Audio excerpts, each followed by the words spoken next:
এখন এই হজের সওয়াব কিয়ামতের ময়দানে টিকবে নাকি টিকবে না, এটা নির্ভর করবে আপনি 5 ওয়াক্ত সালাত আদায় করেন কিনা। আপনি দুনিয়াতে 5 ওয়াক্ত সালাত যদি আদায় করে থাকেন তো আল্লাহ বলবেন যে তার হজের সওয়াব থাকবে, তার হজের সওয়াব টিকে যাবে, তার হজের সওয়াব তাকে দিয়ে দাও। এটা কখন হবে? যখন আপনার ফরজ সালাতের হিসাব ঠিক থাকবে। এই হাদিসটি তো আপনাকে অনেকবার বলেছি, ইন্না আউয়ালা মা ইউহাসাবু বিহিল আবদ ইয়াউমাল কিয়ামাতি মিন আমালিহি সালাতুহু। কিয়ামতের দিন বান্দার থেকে সর্বপ্রথম যে হিসাবটা নেওয়া হবে সেটা কিসের হিসাব? সালাতের হিসাব। তো রাসূল সাল্লাল্লাহু আলাইহি ওয়াসাল্লাম এতটুকু বলার পরে বলছেন, যার ফাইন সলুহাত, যার সালাতের হিসাব ঠিক থাকবে, ফাকাদ আফলাহা ওয়া আনজাহা, তার অন্যান্য যাবতীয় যত আমল আছে সব আমল টিকে যাবে। ওয়া ইন ফাসাদাত, যদি সালাতের হিসাব ঠিক না থাকে তাহলে তার অন্যান্য আমলের কোনো আর ঠিক থাকবে না। এই কথা রাসূল সাল্লাল্লাহু আলাইহি ওয়াসাল্লাম বলছেন। তো আপনি দেখেন যে আপনার সালাতের কারণে আপনার হজের মতো এত বিশাল ফজিলত টিকে থাকছে না। আপনার সালাত কত গুরুত্বপূর্ণ। একটা লোক হজ করছে, বারবার হজ করছে, প্রতি বছর করছে, কিন্তু সালাত আদায় করছে না। একটা লোক একটা মসজিদ বানিয়ে দিয়েছে, এই মসজিদে কিয়ামত পর্যন্ত যত লোক সালাত আদায় করবে, সবাই সালাত আদায় করে যত সওয়াব পাবে, ওই লোকটাও তত সওয়াব পাবে। ওই যে সে একটা মসজিদ বানিয়ে দিয়েছে এই জন্য, কিন্তু ওই লোকটা নিজেই যদি সালাত আদায় না করে এই সওয়াব তার আর থাকবে না। এর নাম হচ্ছে সালাত, সালাত আদায়ের গুরুত্ব। এখন আমাদের জীবনে আমাদের অনেক ভালো কাজ আছে, অনেক ভালো আমল আছে।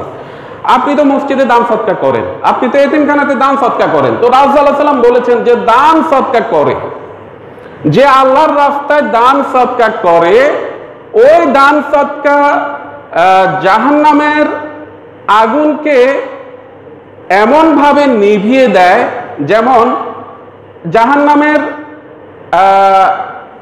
রাসূল সাল্লাল্লাহু আলাইহি ওয়াসাল্লাম, আসলে কথাটা খুব গুছিয়ে বলাটা কঠিন, আপনাকে আমি হাদিসটা বুঝাই। রাসূল সাল্লাল্লাহু আলাইহি ওয়াসাল্লাম বলছেন যে আগুন, পানি যেমন জ্বলন্ত আগুনকে নিভিয়ে দেয়, পানি যেমন জ্বলন্ত আগুনকে নিভিয়ে দেয়, ঠিক দান সদকা জাহান্নামের আগুনকে সেভাবে নিভিয়ে দেয়। এটা রাসূল সাল্লাল্লাহু আলাইহি ওয়াসাল্লাম বলছেন। এটা হচ্ছে আপনার দানের পাওয়ার। রাসূল সাল্লাল্লাহু আলাইহি ওয়াসাল্লাম বলছেন আস-সাদাকাতু বুরহান, দান হচ্ছে দলিল। আপনারা সবাই আমার দিকে তাকিয়ে থাকবেন। দান হচ্ছে দলিল, সদকা হচ্ছে দলিল, প্রমাণ। এই জমি আমার, কি লাগবে? দলিল লাগবে। তো রাসূল সাল্লাল্লাহু আলাইহি ওয়াসাল্লাম বলছেন যে একটা লোক জাহান্নামের দিকে চলে যাচ্ছে, এমন সময় দান এসে দাঁড়াবে। মানুষের নেক আমল কিন্তু কথা বলবে।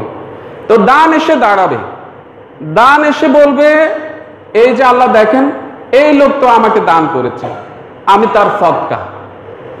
তো আল্লাহ বলবেন, হ্যাঁ ঠিক তো তাই, আল্লাহ তো ক্ষমা করতে চাচ্ছেন, তো ঠিক আছে জান্নাতে চলে যাও, জান্নাতে চলে যাও। এটা তখনই টিকবে যখন আপনার সালাত ঠিক থাকবে। তো কিয়ামতের ময়দানে সূর্যটা আপনার মাথার খুব কাছে, কতটুকু কাছে বিভিন্নভাবে এসেছে, তবে খুব কাছে, এত কাছে যে মাথার মগজটা গলে বেয়ে বেয়ে পড়ে যাবে, এত হিট এটার, এত তাপ।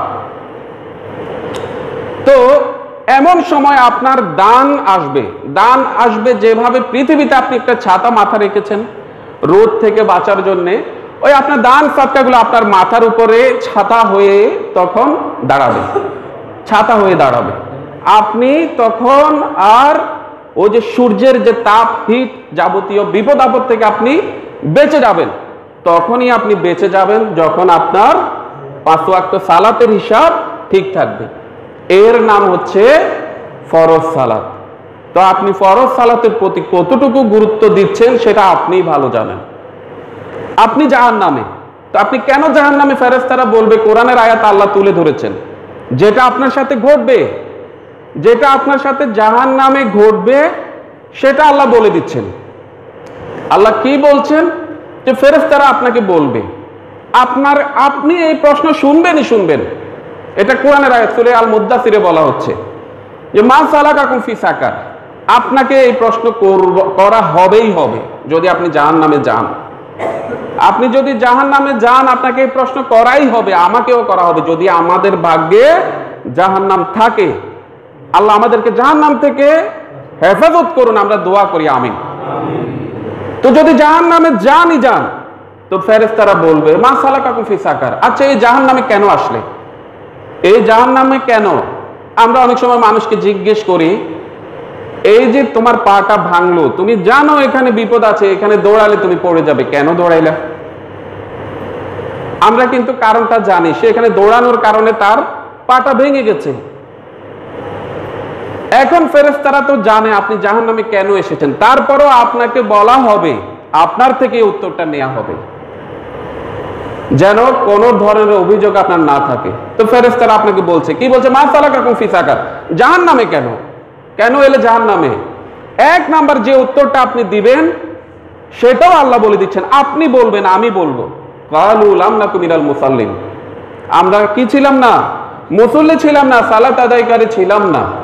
এক নাম্বার উত্তর এটা।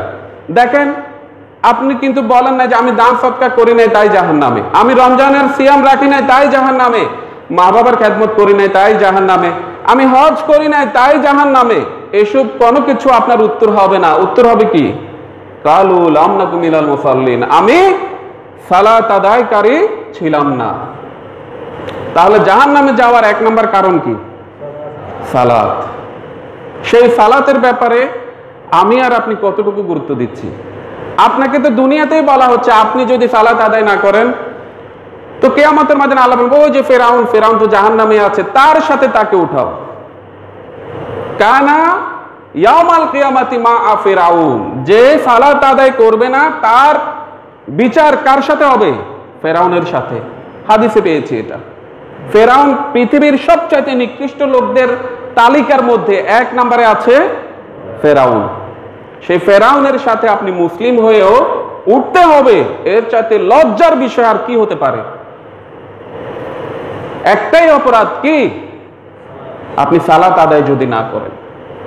সালাত আদায়ের গুরুত্ব যতটুকু বলেছি আপনার এতটুকু যথেষ্ট। আপনি সালাত আদায় করেন না কেন? সালাত আদায়ের জন্য আসলে কোনো অজুহাত দায়ী নয়, পোশাক পবিত্র নাই, এটা কোনো আসলে কথা নয়।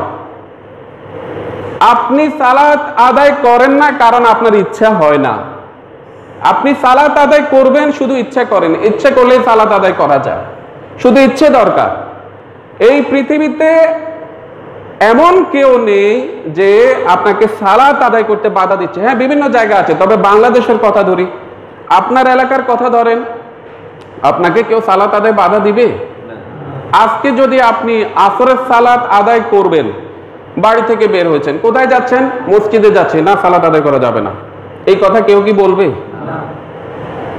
তো যদি এমনটা হয়ে না থাকে তাহলে আপনার সালাত আদায় করতে সমস্যাটা কোথায়? আপনি সালাত আদায় করেন না কেন? আপনি একজন বিবেকবান পুরুষ, আপনি সব কিছু বুঝেন, দুনিয়াতে থাকতেই আপনি সংবাদ পাচ্ছেন, মানে আপনি ধরে নিয়েছেন যে আমি জাহান্নামী হবই হব। কি হয়েছে? আমি সালাত আদায় করবই না, আমি জাহান্নামী হবই হব। হুজুরের কথা হুজুর বলুক, আমার বন্ধু সালাত আদায় করে আমাকে মসজিদের দিকে ডাকে, তো ডাকে তো কি হয়েছে, আমি মসজিদে যাব না। এই হচ্ছে আমাদের অবস্থা। তো এক নাম্বার যে উপদেশ নসিহত আমাদের সকলের জন্য, সেটা হচ্ছে কি করতে হবে? ফরজ সালাত আদায় করতেই হবে। আপনার যাবতীয় নেক আমল নির্ভর করবে আপনার 5 ওয়াক্ত সালাতের উপর। এটা স্পষ্টভাবে জেনে রাখেন। 5 ওয়াক্ত সালাত আপনি আদায় করবেনই করবেন। আমি সালাত আদায় করব না এমন ইচ্ছা কখনো করবেন না, ইচ্ছে করেন। এই গেল একটা গুরুত্বপূর্ণ নসিহত। 2 নাম্বার, প্রতিদিন একটু করে কোরআন তেলাওয়াতের অভ্যাস করেন। এখন যদি প্রশ্ন করি যে সর্বশেষ আপনি কবে কোরআন তেলাওয়াত করেছেন? সর্বশেষ 1-2 জন ছাড়া বাকিদেরকে পাওয়া যাবে না, 1-2 জন ছাড়া। আপনার কি অবস্থা হবে কিয়ামতের ময়দানে? কোরআন, রাসূলুল্লাহ সাল্লাল্লাহু আলাইহি ওয়াসাল্লাম বলেন, কোরআন যার পক্ষে সুপারিশ করবে, কোরআন যার পক্ষে থাকবে, আল্লাহ তাকে জান্নাত দিবেন। কোরআন যার বিরুদ্ধে যাবে সে জাহান্নামে যাবেই যাবে। কোরআন আপনার পক্ষে দলিল। এখন কোরআনের সাথে আপনার আচরণ কেমন? প্রতিদিন সকালে একটু করে কোরআন তেলাওয়াতের অভ্যাস করেন। আপনি কোরআন ধরবেন না, ঠিক করেছেন, ঠিক আছে, ধরিয়েন না, অন্তত সূরা ইখলাস 3 বার পড়েন, মুখস্থ করেন। সূরা ইখলাস একবার পড়তে 5 থেকে 6 সেকেন্ড লাগে। 20 সেকেন্ড সময়ে সূরা ইখলাস পড়া যায় কয়বার? 3 বার। মানে একেবারে শুদ্ধ করে যদি পড়েন 20 সেকেন্ড সময় লাগবে। প্রতিদিন ফজরের সালাত আদায় করে, ঘুম থেকে উঠে সালাত আদায় করে আপনি এই 3 বার সূরা ইখলাস পড়েন না, এটা তো এমন কোনো কঠিন কাজ না। এটার জন্য কি দরকার? ইচ্ছা দরকার। আপনি 3 বার পড়েন, 3 বার পড়লে কি হবে? এক কোরআন মাজিদ একবার পড়ার সওয়াব হবে। 20 সেকেন্ড লাগবে সময়, 20 সেকেন্ড। কোরআন তো মানুষ মারা গেলে শুধুমাত্র আমরা মনে করি কি কোরআন তেলাওয়াত করা লাগবে, মানুষ মারা গিয়েছে কোরআন তেলাওয়াত করা লাগবে না, ব্যাপারটা এমন নয়। কোরআন তেলাওয়াত আপনার জন্য লাগবে। তো আপনার ব্যাপারে তো আপনার বিরুদ্ধে তো রাসূল সাল্লাল্লাহু আলাইহি ওয়াসাল্লাম দাঁড়াবেন। সূরা ফুরকানে এসেছে, এই রাসূল সাল্লাল্লাহু আলাইহি ওয়াসাল্লাম বলবেন যে ইন্না কাওম ইত্তাখাযু হাযাল কুরআনা মাহজুরা। আল্লাহ এই যে আমার উম্মত, আমার সম্প্রদায় এই কোরআনকে পরিত্যাজ্য হিসেবে গণ্য করেছে। পরিত্যাজ্য কাকে বলে? একটা জায়গাতে 10 বছর মানুষ ঢুকে নাই, এটা এখন জঙ্গল হয়ে গেছে, এখন মানুষ ভয়ে সেখানে যায় না, সাপের ভয়, এই ভয় সেই ভয়, এখন এটা পরিত্যাজ্য। একটা পুরান একটা ঘর, সেখানে এখন মানুষ ভয়ে যায় না, 10 বছর সেখানে মানুষ যায় না, এখন এটা পরিত্যাজ্য হয়েছে। এখন আমাদের ঘরের কোরআনের অবস্থা কি হোক কি এইভাবে পরিত্যাজ্য। কোরআনের সাথে আপনার আচরণ, আপনি কোরআন ধরে দেখেন না, এমনটা কেন হবে? একজন মুসলমান হিসেবে এমনটা কেন হবে? আপনার দৈনন্দিন রুটিনের মধ্যে সব কিছু আছে। ডায়াবেটিক্স রোগী হলে এই সকালবেলায় ঘুম থেকে উঠে 1 কিলোমিটার 2 কিলোমিটার হাঁটতে হবে, এতে কষ্ট হয় না, মানে এটা একটা নিয়ম, ডিসিপ্লিন, আপনি মানতে পারেন। কিন্তু একটা কোরআন তেলাওয়াত করতে হবে মুসলমানের সন্তান হিসেবে, এটা পারেন না কেন? এই অভ্যাস পরিত্যাগ করতে হবে। প্রতিদিন কোরআন তেলাওয়াতের অভ্যাস করতে হবে। কিছুই পারলাম না, কোরআন খুলেও দেখবো না আমি, তারপরেও সূরা ইখলাস 3 বার পড়েন, এটা অভ্যাস করেন। রাসূল সাল্লাল্লাহু আলাইহি ওয়াসাল্লাম বলছেন ভোরবেলার কোরআন তেলাওয়াত, ইন্না কুরআনাল ফাজরি কানা মাশহুদা, কিয়ামতের দিন কি হবে? সাক্ষী হবে। নিশ্চয়ই ফজরের সময়ের কোরআন তেলাওয়াত কিয়ামতের ময়দানে সাক্ষী হবে আপনার পক্ষে। তো ভোরবেলাতে 3 বার সূরা ইখলাস পাঠের অভ্যাস করেন। অভ্যাস করা যাবে যদি আপনি চান। একটু আগেই বলেছি যে ইসলামিক নিয়ম কানুন সব মুসলমানের জন্য, অন্য কেউ এটা মানবে না, অন্য কেউ এটা মানবে না। ধর্মকর্ম পশু পাখির জন্য নয়, এটা মানুষই পারবে। তাই আল্লাহ তাআলা মানুষকেই দিয়েছেন। আল্লাহ তো কোরআন পাহাড়ের উপরে দিয়েছেন, পাহাড় বলেছে আমি এটা পারবো না, আমি পারবো না, কোনো কিছু কোরআনকে নিতে চায়নি। মানুষ বলেছে কি পারবো, মানুষই বলেছে পারবো, সুতরাং আপনাকে পারতে হবে। আল্লাহ তাআলা তৌফিক দান করুন। তাহলে গুরুত্বপূর্ণ একটা উপদেশ নসিহত আমাদের সকলের জন্য, সেটা হচ্ছে কি করতে হবে? কোরআন তেলাওয়াত করতে হবে। 3 নাম্বার, একটু আগে বলেছিলাম যাবতীয় ইবাদত টিকে থাকা নির্ভর করে সালাতের উপরে। এখন যেটা বলবো হালাল এবং হারাম, আপনার যাবতীয় ইবাদত কবুল হওয়া নির্ভর করবে আপনার ইনকামের উপরে। আপনার ইনকাম হালাল নাকি হারাম। আপনার ইনকাম যদি হালাল হয় আপনার সব ইবাদত টিকে যাবে। একটু আগে বলেছিলাম যাবতীয় ইবাদত টিকে যাবে কখন? যখন আপনার সালাত ঠিক থাকবে। আর এখন হচ্ছে সালাত সহ যাবতীয় ইবাদত টিকে থাকা, কবুল হওয়া নির্ভর করে কিসের উপরে? হালাল ইনকামের উপরে। এখন আপনার ইনকাম হালাল কিনা, এটা তো রাসূল সাল্লাল্লাহু আলাইহি ওয়াসাল্লাম বলেছেন যে ইয়াতি আলান নাসি জামানুন, এমন একটা সময় মানুষের কাছে আসবে লা ইউবালিল মারউ, যখন মানুষ বিবেচনা করবে না মা কাযা মিনহু আমিনাল হালাল আম মিনাল হারাম, সে কি হারাম ভাবে উপার্জন করছে নাকি হালাল ভাবে উপার্জন করছে। এমন একটা সময় মানুষের কাছে আসবে যখন মানুষ এটা বিবেচনা করবে না। একটা ছেলে সে খুব সৎভাবে কাজ করে, উপার্জন করে, মাসে 10-15 হাজার টাকা ইনকাম করে, ভালো ঘর বাড়ি নাই, ভালো আসবাবপত্র নাই, জাঁকজমক অবস্থা নেই। আরেকটা ছেলে সে হারাম পন্থায় বিশাল অঙ্কের টাকা সে ইনকাম করছে, তার সুন্দর বাড়ি ঘর হয়ে গেছে, তার গাড়ি বাড়ি আছে, তার আসবাবপত্র সবকিছু সুন্দর। এই ছেলেটার ইনকাম হারাম পন্থায়, সে ইয়াবা ব্যবসায়ী, অহরহ আছে, এই সমস্ত খারাপ হারাম বিজনেস করে বড় ধনী হয়ে গেছে। তার মা বাবা বলছে যে তোরই সমবয়সী, দেখ যে তার অবস্থা কেমন আর তোর অবস্থা কেমন। অথচ মা বাবা জানে ওই ছেলেটা হারাম উপার্জন করে সে ধনী হয়েছে। দেখেন রাসূল সাল্লাল্লাহু আলাইহি ওয়াসাল্লাম বলেছিলেন এমন একটা সময় আসবে যে মানুষ বিবেচনা করবে না, যেখানে মা বাবা বিবেচনা করছে না, মা বাবা বিবেচনা করছে না, পরিবার বিবেচনা করছে না। এই হচ্ছে হালাল এবং হারামের অবস্থা। মুসলিয়ান ইকরাম, রাসূল সাল্লাল্লাহু আলাইহি সাল্লাম বলছেন ইন্নাল্লাহা তাইয়্যিবুন, আল্লাহ তাআলা হচ্ছেন পবিত্র, লা ইয়াকবালু ইল্লা তাইয়্যিবা, আল্লাহ তাআলা পবিত্র ছাড়া গ্রহণ করেন না, কবুল করেন না। পবিত্র ছাড়া মানে কি? আপনার ইবাদত পবিত্র হতে হবে কিসের উপরে? হালাল ইনকামের উপরে। আপনার ইবাদত পবিত্র থাকবে, তখনই পবিত্র থাকবে যখন আপনার ইনকাম কি হবে? হালাল হবে, আপনার ইনকাম পবিত্র হবে।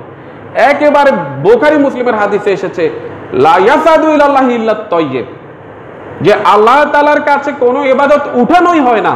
লা ইয়াসাদু, আল্লাহ তাআলার কাছে উঠানো হয় না কোনো ইবাদত ইলাল্লাহি ইল্লা তাইয়্যিব, পবিত্র ইবাদত ব্যতীত। পবিত্র ইবাদত মানে কি? এই ওযু করে সালাত আদায় করেছেন, ওযু করে ইবাদত করেছেন এমন নয়। আপনার ইনকামটা হালাল কিনা ওইটাকে বলা হয় পবিত্র, ওইটাকে বলা হয় পবিত্র, বৈধ। আপনার ইনকাম যদি বৈধ হয়, হালাল হয়, আপনার ইবাদত আল্লাহর কাছে উঠানো হবে।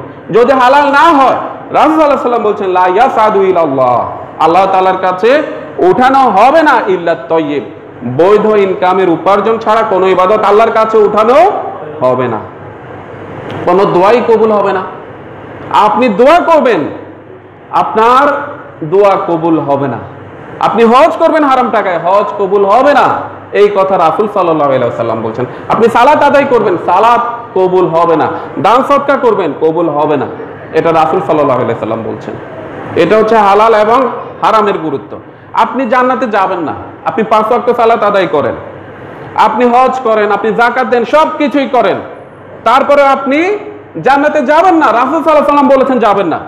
লা ইয়াদখুলুল জান্নাতা জাসাদুন গুযিয়া বিল হারাম, যেই শরীরটা হারাম উপার্জন দ্বারা তৈরি হয়েছে।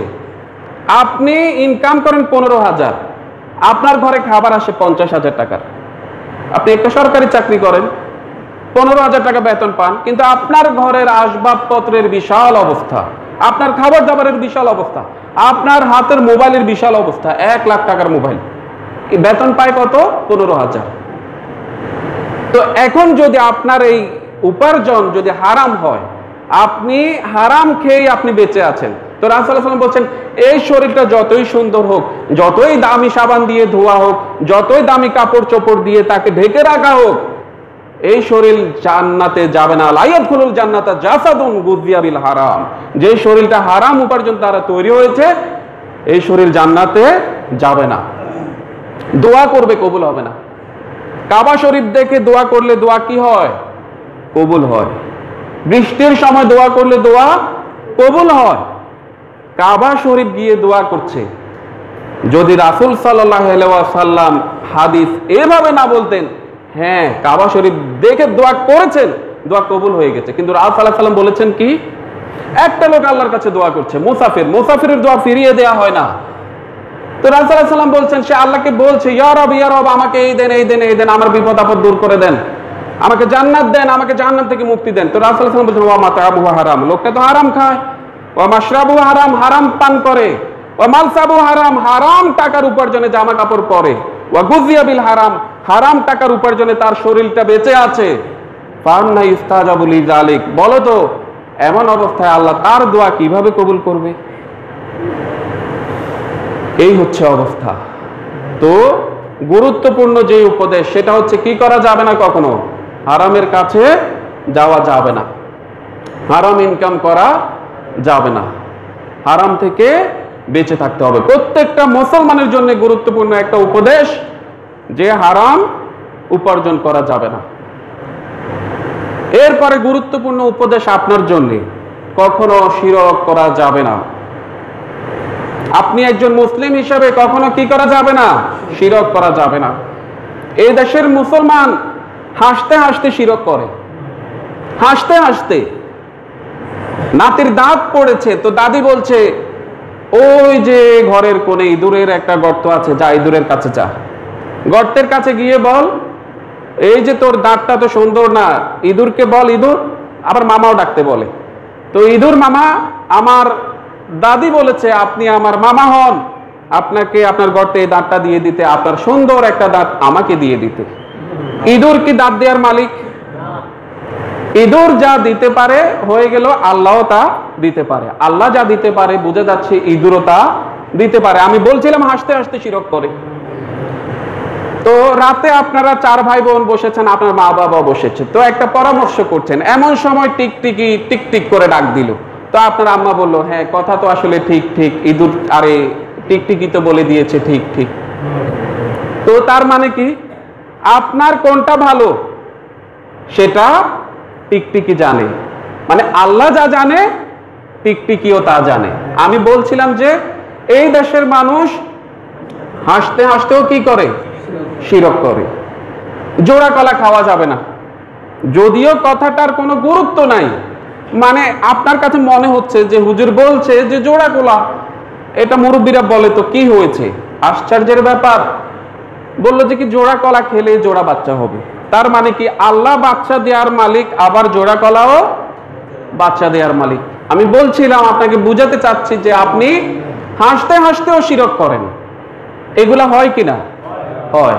আর বাকিগুলো তো বললামই না। অবস্থা তো খুবই ভয়াবহ আমাদের এই দেশের। মানে 1 লক্ষ শ্রোতা বসে আছে, তো বক্তা বলছে আল্লাহর ধন রাসূলকে দিয়ে গেলেন আল্লাহ গায়েব হয়ে, রাসূলের ধন খাজা পেয়ে গেলেন, শুয়ে আছেন আজমিরে, কেউ ফিরে না খালি হাতে, খাজা তোরে দরবারে। তো মানুষ বলছে সুবহানাল্লাহ। এই কোন ইসলামিক ওয়াজ মাহফিলে কোন হিন্দু খ্রিস্টান বৌদ্ধ কি বসে থাকে? মুসলমানই তো বসে থাকে। 1 লক্ষ শ্রোতা, তাদের সামনে এটা বলা হচ্ছে, আর তারা বলছে কি সুবহানাল্লাহ। মানুষ মানে শিরকের ব্যাপারে কোনো জ্ঞানই নাই, মানে শিরক যে করছে একেবারে প্রতিযোগিতা লেগে করছে। এই হচ্ছে আমাদের বাংলাদেশের অবস্থা। তো তাহলে শিরক যদি হয় কি হবে? শিরক যদি হয় কি হবে? সরাসরি জাহান্নাম আল্লাহ দিবেন, জান্নাত হারাম করে দিবেন, অন্য কোনো কিছুর জন্য বলা নাই, শিরকের জন্য বলা আছে। ফাকাদ হারামাল্লাহু আলাইহিল জান্নাহ, আলাইহিমুল জান্নাহ। যে শিরক করবে, যারা শিরক করবে, আলাইহিল জান্নাহ, তার জন্য কি জান্নাতকে কি ফাকাদ হারামাল্লাহু আলাইহিল জান্নাহ, জান্নাত কি করা হয়েছে? হারাম করে দেয়া হয়েছে। সেটা যদি কোনো নবী করে, আল্লাহ তাআলা বলছেন যে লা ইয়াহবাতান্না আমালু, আপনার আমলও কি করে দেয়া হবে? আমাদের রাসূলকে বলছেন, আমাদের রাসূল সাল্লাল্লাহু আলাইহি সাল্লামকে বলছেন আপনার আমলও ধ্বংস করে দেয়া হবে, নষ্ট করে দেয়া হবে। ওয়ালা তাকুনান্না মিনাল খাসিরিন, এবং আপনি ক্ষতিগ্রস্তদের কি হবেন? অন্তর্ভুক্ত হবেন। মুসলিম ইকরাম, শিরককে আল্লাহ এত অপছন্দ করেন, শিরক যে করবে না ওই বান্দাকে আল্লাহ বলছেন, দেখেন হাদিসটা মনোযোগ দিয়ে শুনেন, চারদিকে তাকাবেন না, এদিকে তাকান। আল্লাহ তাআলা হাদিসে কুদসি বলা হয় যে হাদিসে সরাসরি আল্লাহ বলেছেন, যে হাদিসটা সরাসরি আল্লাহ বলেছেন, যেই কথাটা সরাসরি আল্লাহ বলেছেন এটাকে হাদিসে কুদসি বলা হয়। তো আল্লাহ তাআলা বলেছেন ইয়া ইবনে আদম, হে আদম সন্তান, হে আদম সন্তান, লাউ বালাগাত জুনুবুকা আনানাস সামা, তোমার পাপ জমিন থেকে জমতে জমতে এত বেশি পাপ হয়েছে যে তোমার পাপটা আকাশ ছুঁয়ে ফেলেছে। এই কথা আল্লাহ তাআলা আদম সন্তানকে বলছেন, আমাকে বলছেন, আপনাকে বলছেন। আপনার আমার পাপটা বড় হতে হতে এত বেশি পাপ করে ফেলেছি, পাপ চলে গেছে আনানাস সামা, আকাশ পর্যন্ত পৌঁছে গেছে। তো আল্লাহ বলছেন লাউবালি, এতে আমার কোনো কিছু যায় আসে না, এতে আমার কোনো কিছু যায় আসে না। এরপর আল্লাহ বলছেন তোমার পাপ হয়ে গেছে পৃথিবীর সমান, তোমার পাপ এত বেশি এটা রাখলে পৃথিবীতেও জায়গা হবে না। আল্লাহ তাআলা বলছেন এত বেশি পাপ হয়ে গেছে, তো তখন আমি কি করব? লা আতাইতুকা বিকুরাবিহা মাগফিরা, আমি আকাশ এবং পৃথিবী পরিমাণ ক্ষমা নিয়ে তোমার সামনে উপস্থিত হব। তবে শর্ত আছে কি? শর্ত আছে কি? লা তুশরিক বি শাইআ, তুমি আমার সাথে কোনো কিছুকে শরীক করতে পারবে না। আল্লাহ রাসূল বলছেন যে তাবিজ ঝোলালো সে শিরক করলো। এই হাদিস শোনার পরে আপনি কিভাবে তাবিজ ঝোলান? এই হাদিস এত বড় দয়ার হাদিস, বলছেন যে শিরক করিও না, তোমার পাপ পৃথিবী সমান, তোমার পাপ আকাশ ছুঁয়ে ফেলেছে, তারপরেও আমি তোমাকে ক্ষমা করে দিব, তুমি শিরক করিও না। আপনাকে বলা হচ্ছে, আপনি বলছেন তাতে কি হয়েছে? হুজুর আমার ছেলে রাতে ভয় পায়, একটা তাবিজ দেন। মানে আপনি জান্নাতে যেতে চান না, আপনি ঠিক করেছেন আপনি জাহান্নামে যাবেন, আপনি শিরক করবেনই করবেন। এই হচ্ছে অবস্থা। তো মুসলিয়ান ইকরাম, আমলকে যদি ঠিক রাখতে চান, কখনো যদি জান্নাতে যেতেই চান, যত পাপই হোক শিরকের কাছে কখনো যাবেন না। যত ভয়াবহ অবস্থা হোক, একেবারে যা হওয়ার তাই হোক, আপনি আপনার ঈমানের উপর অটল থাকবেন, যে কাজে শিরক হবে আমি শিরক করব না। আল্লাহ তাআলা তৌফিক দান করুন। গুরুত্বপূর্ণ উপদেশ, শিরক করা যাবে না। এরপরে গুরুত্বপূর্ণ উপদেশ, কখনো বিদআত করা যাবে না, কখনো বিদআত করা যাবে না। বিদআত তো ঘরে ঘরে হচ্ছে, বেদাত তো মেয়ের বিয়ে দিচ্ছেন, ছেলের বিয়ে দিচ্ছেন, বেদাত হচ্ছে। আশ্চর্যের বিষয়, মুসলমান কিভাবে এগুলো বিশ্বাস করতে পারে যখন তাদের সামনে কোরআন আছে, তাদের সামনে হাদিস আছে। পৃথিবীর কারো কোনো ধর্মের একটা বই, তাদের ধর্মীয় গ্রন্থ পাওয়া যাবে না যেটা বিশুদ্ধ। ইহুদিদের পাবেন না, খ্রিস্টানদের পাবেন না, বৌদ্ধদের পাবেন না, সনাতন ধর্মাবলম্বীদের পাবেন না। কিন্তু আপনি ইসলাম ধর্মে আসেন, আল্লাহ তাআলা চ্যালেঞ্জ দিয়েছেন, যালিকাল কিতাবু লা রাইবা ফি হুদাল লিল মুত্তাকিন। এটা এমন এক কিতাব, এতে সন্দেহের বিন্দু মাত্র, লেশ মাত্র এখানে সন্দেহ খুঁজে পাওয়া যাবে না। স্বয়ং আল্লাহ চ্যালেঞ্জ দিয়েছেন। মুসলমানের সামনে এই কোরআন আছে, রাসূল সাল্লাল্লাহু আলাইহি ওয়াসাল্লামের 30,000 বিশুদ্ধ হাদিস আছে। সেই ধর্মের মধ্যে কিভাবে বিয়ের মধ্যে একটা বাপ একটা মা জামাইয়ের হাতে পান তুলে দেয়? বলেন তো, একই সাথে দুই অপরাধ। পানকে ভালোর প্রতীক বলা হচ্ছে, দ্বিতীয়ত যেটা রাসূল সাল্লাল্লাহু আলাইহি ওয়াসাল্লামের সময় ছিল না, এটা বেদাত হচ্ছে। একই সাথে দুই অপরাধ। পৃথিবীতে দুই অপরাধ যার নিজস্ব ক্ষমতা আছে, শিরকের নিজস্ব ক্ষমতা আছে। এটা ভবিষ্যতের ইবাদত কি করে দেয়? বাতিল করে দেয়। কোরআনের আয়াত আছে অসংখ্য। বিদআত যেটা বর্তমানের ইবাদত নষ্ট করে দেয়, শত শত হাদিস আছে। দুইটা পাপ আছে যার নিজস্ব ক্ষমতা আছে, অন্যান্য পাপের নিজস্ব ক্ষমতা নাই। একটা লোক যদি জেনা করে, একটা লোক যদি চুরি করে, তার শুধু জেনার পাপ হবে, তার শুধু চুরির পাপ হবে। কিন্তু একটা লোক যদি শিরক করে, আল্লাহ বলছেন কি তার ইবাদত কি করে দেয়া হবে? নষ্ট করে দেয়া হবে। একটা লোক যদি বিদআত করে, রাসূল সাল্লাল্লাহু আলাইহি ওয়াসাল্লাম বলছেন লা ইউকবালু সারফুন ওয়ালা আদুন, তার ফরজ এবং নফল ইবাদত কবুল হবে না। লা ইউকবালুল্লাহু লিসাহিবি বিদআতিন সাওমান ওয়ালা সালাতান।